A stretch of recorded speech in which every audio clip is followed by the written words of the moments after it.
Don't want that phone turned up? Going back to sort of the distinct sounds which Rush have and are renowned for, I mean, are you consciously aware of what's happening sort of around you musically? Because none of the records, if you sort of listen to the records throughout the years of what's been happening sort of currently at that time with bands, there doesn't seem to be that sort of, the fashion element of what's happening. Does it seem to have been affected? I mean, you've always definitely done your own thing. Well, I like to look at us kind of like, what does Neil call it? He calls us the sponge. We just kind of absorb musical influences and styles, and there's so many and they're so diverse that you can't really tell where they're coming from. Unlike our early days where it was all too obvious who is influencing us. But I think if you look back to Permanent Waves, I think it was a time where there was a lot of different rhythmic influences in music, reggae and ska and those kind of things. And I think that tweaked our interest, and some of that crept into our music in a subtle way, as much as it can when you're working in kind of a very hard rock medium. And I think to a certain degree what's been going on the last few years in terms of bands like Soundgarden and Chili Peppers and Primus even, and some of these more exuberant bands, and even over here a band called Curve, I think the energy of those bands has influenced us to a certain degree to have a slightly more energetic attitude about what we're doing now. So although these trends don't really influence us, every once in a while there will be a contemporary thing that's going on that will affect, and it really comes more from an attitude than from an absolute direct musical influence. Would you say, looking back, you've gained more definitely on a personal level from your involvement? What? I'm sorry, what? Have you gained more, would you say, on a personal level from your involvement than, say, if you hadn't bothered? I mean, do you ever think about that?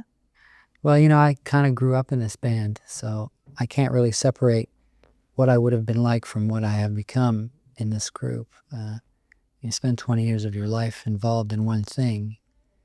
You can't deny that you are that one thing, and that one thing is a very strong part of my personality, and it's definitely helped to shape me into the kind of person I am. Aside from the opportunities and the success that it's brought me, the experience, the range of experiences that I've had in this band are incredibly diverse, and I'd say it's gone a long way into making me the kind of person I am. Although sort of you've had the experiences and, had the success on a large scale, you've all three of you, and as a band, managed to keep quite a low profile.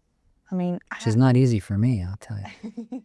I mean, is it sort of something that you had to make a conscious effort to sort of stay out of various, limelights or spotlights or? Yeah, it's interesting. I guess it has been a conscious effort in a way, but I think you can't follow through on something like that if it's not in your nature. So, at one point I say we were very anti-publicity and anti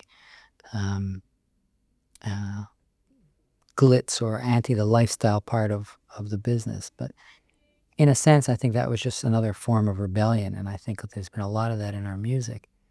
But I think it's just not in our nature. I think we're all pretty down to earth and pretty low-key characters. And so it's just not in our nature to chase that side of life. So I don't think it is very conscious anymore. I think it just, we do what we feel we need to do, and what we enjoy doing, and we try to pass on the rest. And I think we're all pretty confident now in knowing what we like and what we don't like to do.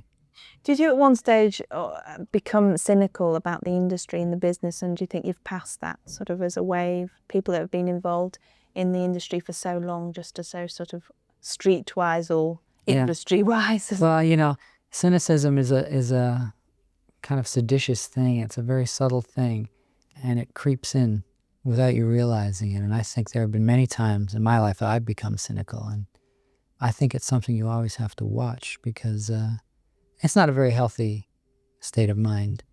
But it's when you've been around the industry a long time, and I think it's probably true in any business, in any industry, when you've been around a long time, you see the good and you see the not so good, and it has a tendency to make you a little jaded. And I think with me, it's a constant struggle that I remain objective and I not become too cynical. And it's very easy for my personality to get cynical, so I have to watch it. If you look back, would there be any sort of highlights that you think that immediately spring to mind? Career highlights? Yeah. Oh God, there's a whole lot of them, but probably the first time we ever were able to headline in our hometown, that was probably a pretty big highlight. I think the first time we did Hammersmith Odeon here in London was a highlight to me, because it was I think one of the best shows we've ever given. And playing London was a huge thrill to us at that time, and it still always is. I think they're usually attached to performances and shows, playing Madison Square Garden, the first time we sold that building out, was a tremendous thrill. And these are places that you always imagine yourself when you're younger playing, and when the reality comes true, you just hope that you have a great night while you happen to be there. And a lot of those places I've mentioned, I think we rose to the occasion, and that's always very thrilling. We did a week in New York a number of years ago at Radio City Music Hall, which was a fantastic experience. And just being able to come to that building every day for 4 or 5 days that we played there was a great thrill. So I've got a lot of great memories from being in this band. It's been a long time, so they're kind of never ending, really. Do you think that when you've sort of read over the years, you've read sort of various things written about your what people have thought or said? I mean, do you think you've been fairly represented, would you say, by things that you've read or music press articles? I don't know. I don't know that we really have been, and I don't know that it's possible to be, because we're such an odd group, Our fans seem to have the most insight into what we're all about, and yet at the same time, sometimes they widely over-magnify what we're all about, too. They take it to the farthest extreme. And I know so many times in the past, when talking to producers or video directors who don't really know us, their impression of us is, oh, they're a heavy metal band, aren't they? And then you talk to some heavy metal magazine, and they wouldn't consider us a heavy metal band. And so I think we have a kind of a puzzling image to people. And I guess because at times we were kind of heavy metal, and sometimes we still are. And then at times we're kind of poppy, but we're not really pop. And at times we're kind of progressive, but are we really? It's kind of you have this kind of flexible, molten, changing image. And I think it's hard to define what we are. I don't know that I could do a better job than those people that have tried in the past.